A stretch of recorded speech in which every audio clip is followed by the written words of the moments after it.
नमस्कार and welcome to Bharat affairs. पिछले साल ऑपरेशन सिंदूर के टाइम में पाकिस्तान के कियाना हिल्स को लेकर ये अपडेट निकल के आ रहे थे कि भारत के स्ट्राइक में पाकिस्तान के कियाना हिल्स को भी स्ट्राइक किया गया है। इसको लेकर एक भारतीय ने भी यहाँ पर चुटकी ली थी और कुछ टाइम के बाद में ये भी अपडेट सुनने को मिला कि पाकिस्तान के कियाना हिल्स के पास में यूएस के हैवी एयरक्राफ्ट लैंड कर रहे हैं। इजिप्ट के बोरन लोडेड जो प्लेन है वो पाकिस्तान में लैंड कर रहे हैं, जबकि कियाना हिल्स में डीप स्ट्राइक नहीं की गई थी। और अगर मिसाइल के जगह पर कोई बंकर बस्टर म्यूनिशन होता तो शायद जो तस्वीरें हैं कुछ आज के टाइम में और ही होती। और रिसेंटली जो अपडेट अभी निकल के आ रहे हैं जिसको लेकर पाकिस्तान अब और भी ज्यादा परेशान होने वाला है, क्योंकि इंडियन एयरफोर्स की तरफ से UPAV 1500 ग्लाइड म्यूनिशंस जो है इसे अब हम लोग कंसीडर कर रहे हैं। आप यहाँ पर देख पाएंगे IFIs Russian 1.5 ton precision munitions to sharpen Sukhoi 30। और इस न्यूज को आज के टाइम में जगह जगह इसे कवर किया जा रहा है, चाहे डिफेंस का न्यूज हो या फिर अदर मीडिया आउटलेट्स हो, जिसमें ये बातें की जा रही है कि सुखोई 30 के स्टैंड ऑफ स्ट्राइक रेंज को और इसके लिथैलिटी को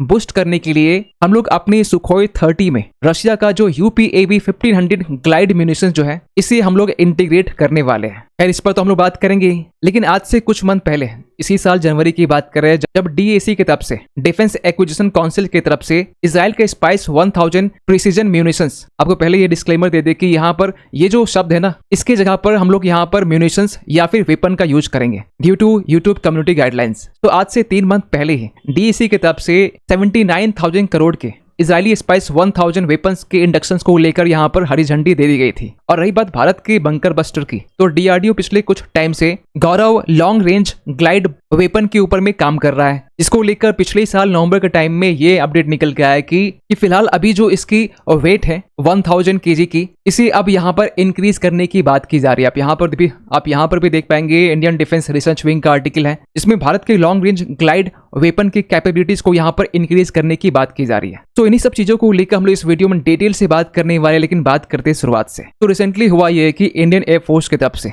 रशियन मेड जो UPAV 1500B precision guided glide weapon जो है इसे अब इंटीग्रेट करने की बात चल रही है, जिसे हम लोग अपने सुखोई 30 जो भारत के लिए बैकबोन माना जाता है, जो एक मल्टी रोल फाइटर जेट है, इसमें हम लोग इसे इंटीग्रेट करने वाले हैं। अब क्योंकि अपने आप में एक बड़ा मूव हो जाता है, क्योंकि इस मूव के साथ अब हम लोग अपने स्टैंड ऑफ डीप स्ट्राइक और बंकर बस्टिंग जो कैपेबिलिटी है इससे अब हम लोग और भी ज्यादा एक्सपेंड कर पाएंगे। आपको पहले बता दें कि रशिया का जो UPAV 1500B जो बंकर बस्टर है, जिसे रशिया ने पहली बार 2023 के टाइम में यूज किया था, जिसे रशिया अपने सुखोई 35 इसमें यूज करता है। और इस बंकर बस्टर का जो वेट है ये 1525 kg के अराउंड में है, और जो वॉरहेड इसमें लगे होते हैं ये 1000 kg से भी ज्यादा है। नेविगेशन सिस्टम्स के तौर पर ग्लोनास का यूज करता है। रेंज बताई जाती है 50 किलोमीटर के आसपास में। एक्यूरेसी इसकी लेस देन 10 मीटर है। और ये जो बंकर बस्टर है ना, ये ट्रेडिशनल म्यूनिशन से काफी अलग है। जहां पर जो ट्रेडिशनल वेपन्स होते हैं ये एयरक्राफ्ट के जरिए जब इसे फ्री फॉल कराया जाता है तो उसमें बेसिकली ध्यान देना होता है टारगेट को,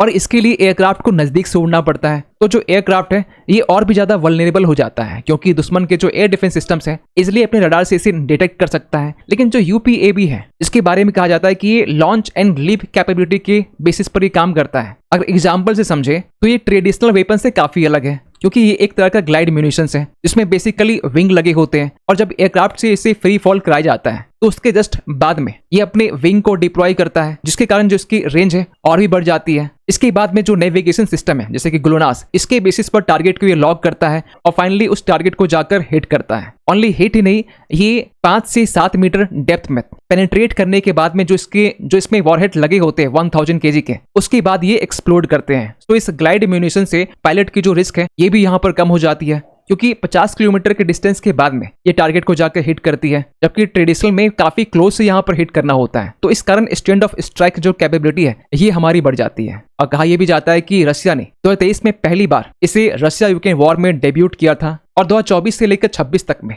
रशिया ने इसे एक्सटेंसिवली इसका यूज किया है यूक्रेन के अगेंस्ट में, जिसमें रशिया की तरफ से यूक्रेन के जो फोर्टिफाइड पोजीशंस हैं या फिर जो डिफेंसिव इंफ्रास्ट्रक्चर है इसे बुरी तरीके से टारगेट किया है। रियल बैटलफील्ड कंडीशंस में भी अपने आप को प्रूव कर चुका है, और वेस्टर्न एयर डिफेंस सिस्टम्स के अगेंस्ट में काफी इफेक्टिव माना जा रहा है। अब सवाल ये निकल के आ रहा है कि रशिया जहां पर इस म्यूनिशंस को अपने सुखोई 35 में यूज करता है, वहीं हम लोग इसे अपने सुखोई 30 जिसे IAF का बैकबोन माना जाता है, और आज के टाइम में हमारे पास में जो सुखोई 30 है ये 270 के अराउंड में है। जो कि एक 4th जनरेशन फाइटर जेट है जिसकी स्पीड 2 मैक की बताई जाती है। और सुखोई 30 में हम लोग इसलिए भी इंटीग्रेट कर रहे हैं क्योंकि सुखोई 30 जो है ये अपने साथ 8 टन के जो पेलोड है ये कैरी कर सकता है। 3000 किलोमीटर की इसकी रेंज बताई जाती है। ट्विन इंजन होने के कारण जो इसकी सर्वाइबिलिटी है ये और भी ज्यादा हाई हो जाती है। तो रशिया का जो UPAV 1500 है इसे इजिली ये कैरी कर सकता है। और रही बात डीप स्ट्राइक की, तो सुखोई 30 के जरिए ऑपरेशन सिंदूर के टाइम में भी और इसके पहले भी, क्योंकि ऑपरेशन सिंदूर के टाइम में हम लोग अपने ब्रह्मोस का जो यूज है सुखोई 30 से ही कर रहे थे।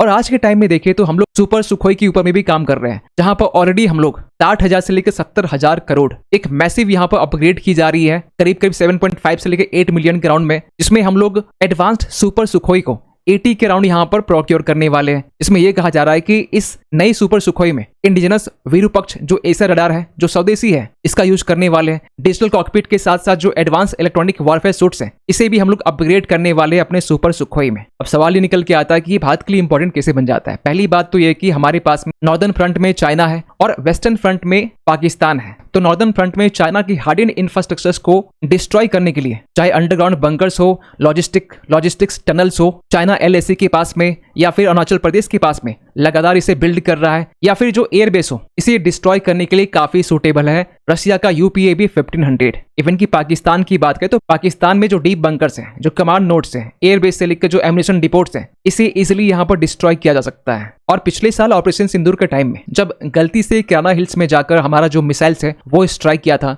उसके बाद में रेडियो एक्टिव लीकेज की जो घटना है वो सामने निकल के आ रही थी। इसके बाद हमने ये भी देखा कि US के काफी जो प्लेन्स हैं वो पाकिस्तान में लैंड कर रहे हैं। इजिप्ट के जो बोरोन लोडेड प्लेन है ये पाकिस्तान में लैंड कर रहे हैं। तो पाकिस्तान के किराना हिल्स में हमने कोई बंकर बस्टर नहीं गिराया था, ये महज एक मिसाइल्स था। तो आप खुद सोचिए कि अगर बंकर बस्टर का यूज किया गया होता तो ऐसे टाइम में किराना हिल्स में, जहां पर कहा यह जाता है कि पाकिस्तान अपने न्यूक्लियर आर्सेनल को यहाँ पर रखा हुआ है, इजिली ये डिस्ट्रॉय किया जा सकता था। तो कहीं न कहीं किराना हिल्स का जो स्ट्राइक है ये पाकिस्तान के लिए वार्निंग है, क्योंकि रशिया का जो UPAV 1500 है ये पाकिस्तान के लिए एक नाइटमेयर की तरह काम करने वाला है। वैसे आपको बता दें कि इसके अलावा भी भारत इजराइल से स्पाइस 1000 बंकर बस्टर को प्रोक्योर कर रहा है। इसको लेकर पिछले साल 29 नवंबर 2025 के टाइम में 79,000 करोड़ की यहाँ पर डील होने की बात की जा रही है और बहुत जल्द हम लोग इसे अब इंडक्ट भी करने वाले हैं। रही बात हमारा गौरव, जो 2024 के टाइम में इसके जो कैरेज फ्लाइट ट्रायल है ये हम लोगों ने कंप्लीट कर लिया था मई 2024 के टाइम में सुखोई 30 के प्लेटफॉर्म से। और अगस्त 2024 के टाइम में जो RFT है, रिलीज फ्लाइट ट्रायल, इसमें फोकस की जाती है जो बंकर बस्टर है ये कैसे सुखोई 30 से सेपरेट हो रहा है, परफॉर्मेंस किस तरीके से है, कितनी प्रिसाइज तरीके से स्ट्राइक कर रही है अपने टारगेट को, इसका हमने टेस्ट किया था। और इसी को लेकर पिछले साल नवंबर के टाइम में ये भी अपडेट निकल के आया है कि जो गौरव बंकर बस्टर की जो वेट है फिलहाल अभी 1000 kg के अराउंड में है, तो इसके वेट को यहाँ पर बढ़ाने की बात की जा रही है। और अगर रशिया की UPAV 1500 को कंपेयर करें बाकी देशों से, तो वेट क्लास के मामले में आज के टाइम में जो US है ये काफी आगे है। आप देख सकते हैं US का जो GBU 57 है, जिसे US ने पिछले साल ईरान के ऊपर में अपने B2 बॉम्बर के जरिए ड्रॉप किया था, तो वहीं UPAV का जो वेट क्लास है ये 1500 के राउंड में है। वहीं अगर एक्सप्लोजिव मास की बात करें तो UPAV 1000 kg के राउंड में है और GBU का 2400 kg के राउंड में है। लेकिन अगर रेंज की बात करें तो आप देख सकते हैं कि GBU का भले ही यहाँ पर जो वेट क्लास है ये काफी ज्यादा है, लेकिन जो मैक्सिमम रेंज है ये 12 किलोमीटर के राउंड में है, क्योंकि ऑलरेडी हैवी वेट है। लेकिन भारत जिस गौरव को यहाँ पर डेवलप कर रहा है इसकी रेंज 100 किलोमीटर से भी ज्यादा है। यार यहाँ पर चाइना पीछे नहीं है। चाइना का जो LS सीरीज है, जिसे चाइना थंडरस्टोन भी कहता है, इसको लेकर चाइना ये दावा करता है कि हमारा जो LS6 है इसकी वेट बताई जाती है 50 kg से लेकर 500 kg की और रेंज बताई जाती है 60 किलोमीटर से लेकर 80 किलोमीटर की। तो आज के टाइम में जहां वॉर में प्रिसीजन म्यूनिशंस का जो यूज है ये काफी ज्यादा देखने को मिल रहा है, तो ऐसे कंडीशन में भारत के पास में स्टैंड ऑफ स्ट्राइक की कैपेबिलिटी आना ये और भी ज्यादा इंपॉर्टेंट बन जाता है। बंकर बस्टर पावर से लेकर हमारा जो सैचुरेशन अटैक कैपेबिलिटी है इसे भी हम लोग इसके जरिए बढ़ा सकते हैं, जिससे हमारा जो मिशन सक्सेस रेट है ये और भी ज्यादा इनहेंस होगा। खैर, आप क्या सोचते हैं पूरे अपडेट को लेकर कमेंट कीजिएगा। मिलते किसी अगले वीडियो में, तब तक के लिए थैंक यू सो मच।